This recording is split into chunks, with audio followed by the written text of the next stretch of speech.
바울 사도는 하나님의 백성 되어진 성도들은 세상 가운데 국가에 속한 국민으로 살아가기에 국가와 위정자들에 대한 의무를 다할 것을 13장 전반부에서 권면하였습니다. 오늘 함께 살펴볼 13장 8절부터 14절에서는 세상에서 이웃에 대해서 성도들이 어떻게 바른 자세를 가지고 살아야 되는지, 그리고 종말의 때를 어떻게 살아야 되는지 분명하게 알려주고 있습니다. 8절입니다. 피차 사랑의 빛 외에는 아무에게든지 아무 빚도 지지 말라. 남을 사랑하는 자는 율법을 다 이루었느니라. 원문에 충실하여 번역을 하면 계속해서 아무에게든지 아무것도 빚을 지지 말라. 그런데 특별히 바울은 서로 사랑하는 것 외에 다른 것에 대해서 빚을 지지 말라고 말씀하고 있습니다. 예수님께서도 마지막 때를 아시고 제자들에게 말씀하신 말씀의 핵심은 서로 사랑하라라는 말씀이었습니다. 이것이 새 계명이라고 말씀하셨는데요. 바울도 남을 사랑하는 자는 율법을 다 이루었다라는 표현을 씁니다. 사랑이 율법의 완성이라는 것을 분명하게 알려주고 있는 것이죠. 바울은 사역을 감당하면서 모든 사람에 대해서 항상 복음의 부채의식을 가지고 살았습니다. 우리도 사도 바울처럼 이웃에게 매일매일 사랑의 부채의식을 가지고 살아가야 한다는 것이죠. 우리 주 예수님께서 죄인들을 위해서 죽으신 그 사랑과 희생을 통해서 율법을 완성하셨기에 하나님의 백성 되어진 저와 여러분들도 서로 사랑하게 될 때에 하나님께서 우리에게 주신 율법을 완성하게 된다는 것을 기억하며 살아가야 한다는 것입니다. 구체적으로 이웃들을 사랑하는 것이 무엇인지 분명하게 9절에서 이야기를 하죠. 간음하지 말라, 살인하지 말라, 도둑질하지 말라, 탐내지 말라 한 것과 그 외에 다른 계명이 있을지라도 내 이웃을 내 자신과 같이 사랑하라 하신 그 말씀 가운데 다 들었느니라. 모세를 통해서 주신 10계명을 언급합니다. 인간관계 가운데 지켜야 될 6, 7, 8, 10계명을 나열한 이후에 다른 계명이 많아도 이것이 다 내 이웃을 내 자신과 같이 사랑하라 하신 말씀 가운데 요약되어 있다라고 말합니다. 여기에서 우리가 먼저 생각해 보아야 할 것은 여기서 말하는 이웃이 누구를 말하느냐는 것이죠. 이웃으로 번역되어진 헬라어 플레시오는 가까이 있는 사람, 이웃, 동료들을 의미합니다. 이 단어는 혈연이나 국적에 관계없이 자신의 주위에 있는 사람, 우리 주변에 있는 사람들을 이야기하는 것이죠.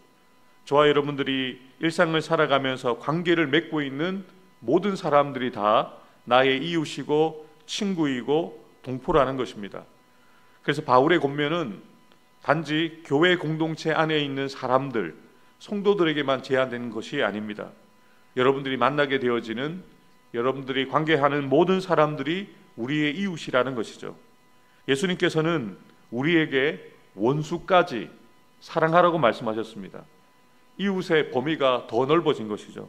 하나님의 백성 되어진 성도들은 사랑해야 될 대상이 사랑하는 가족, 또 교회 안에 있는 성도들에만 국한되어지지 않고 모든 주변의 사람들, 우리를 핍박하고 우리를 저주하는 원수들까지도 사랑해야 한다는 것을 예수님은 이미 우리에게 말씀해 주셨습니다. 구체적으로 10절에 이렇게 이야기를 하죠. 사랑은 이웃에게 악을 행하지 아니하냐니 그러므로 사랑은 율법의 완성이니라. 바울이 말하고 있는 아가페, 이 사랑의 특징은 가까운 사람들, 이웃들에게 악을 행하지 않는 것이라고 구체적으로 이야기를 합니다. 성도들이 하나님의 사랑, 아가페의 사랑으로 서로를 사랑하게 된다면 악을 생각하지도 않고 악을 실행하지도 않게 되어지기 때문에 이러한 사랑을 율법의 완성이라는 표현을 쓴 것이죠. 계속해서 11절부터 14절에는 종말의 시대를 살아가는 성도들이 어떤 자세로 살아가야 되는지에 대한 권면을 구체적으로 다루는데요. 사랑에 대한 이야기를 나누다가 바울은 갑작스럽게 종말의 문제를 다루고 있는데 왜 종말에 대한 이야기를 하고 있는 것일까요? 이것은 1절부터 7절에 나오는 국가 권세와 위정자에 대한 성도들의 태도나 8절부터 10절에 나오는 세상에서의 이웃에 대한 성도의 태도보다 더 구체적이고 실제적으로 살아가기 위해서는 성도들에게 종말의 임박한 시기를 살고 있다는 그 의식이, 종말론적인 이 의식이 절실히 필요하다는 것을 사도 바울이 알려주기 위해서입니다. 종말의 때를 살고 있다. 종말론적인 긴장감을 가진 성도만이 오늘을 보다 진지하게 전심으로 믿음으로 살아갈 수 있다는 것입니다. 그보다 더 근본적인 이유는 성도들은 궁극적으로 천국 시민으로 그리스도의 재림과 성도의 최종 구원이 임박한 줄을 알고 그것을 예비하는 자세로 살아갈 때에야 그리스도인답게 우리가 살아갈 수 있기 때문입니다. 우리 11절 말씀 함께 읽겠습니다. 또한 너희가 이 시기를 알거니와 자다가 깰 때가 벌써 되었으니 이는 이제 우리의 구원이 처음 믿을 때보다 가까웠음이라. 아멘. 바울은 먼저 이 시대에 대한 바른 자각을 가짐으로써 긴장감을 가지고 이 시기를 알고 마지막 때를 준비할 것을 권면합니다. 여기에서 때라고 사용되어진 헬라어 호라는 시간을 의미하는데요. 첫째는 씨를 뿌리거나 결혼하기에 알맞고 적합한 시간을 이야기합니다. 두 번째는 지정한 때를 의미합니다. 이 단어는 지정된 시간, 심판의 때, 추수의 때, 환난의 때를 나타내는데요. 바울은 본문에서 이 호라를 종말론적인 개념으로 하나님께서 정하신 그 지정한 때, 종말의 때로 이 단어를 사용한 것이죠. 그런데 그 마지막 때를 아무도 알지 못합니다. 예수님께서도 다시 오실 날 세상의 끝이 임할 시기를 알지 못한다고, 아버지만 아신다고 분명히 말씀하셨는데요. 이러한 사실을 염두에 두고 성도들은 깨어서 그 때를 준비해야 한다는 것을 우리에게 권면합니다. 그래서 예수님이 다시 오실 그 재림의 때, 또 우리의 인생의 그 종말의 때가 있음을 기억하면서 늘 깨어서 그 마지막 때를 살아가야 한다는 것입니다. 밤이 깊고 낮이 가까웠으니 그러므로 우리가 어둠의 일을 벗고 빛의 갑옷을 입자. 이 12절을 원문대로 번역하면 그러므로 우리가 자신을 위해서 어둠의 행위를 제거하자라는 의미를 가집니다.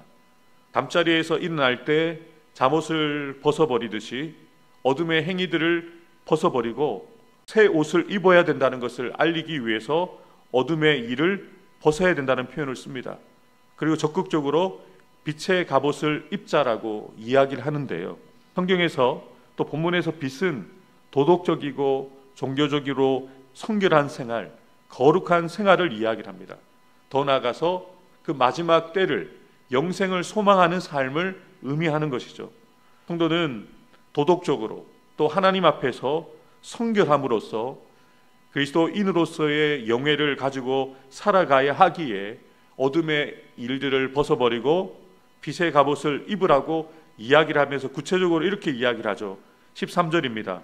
낮에와 같이 단정히 행하고 방탕하거나 술 취하지 말며 음란하거나 호색하지 말며 다투거나 시기하지 말고.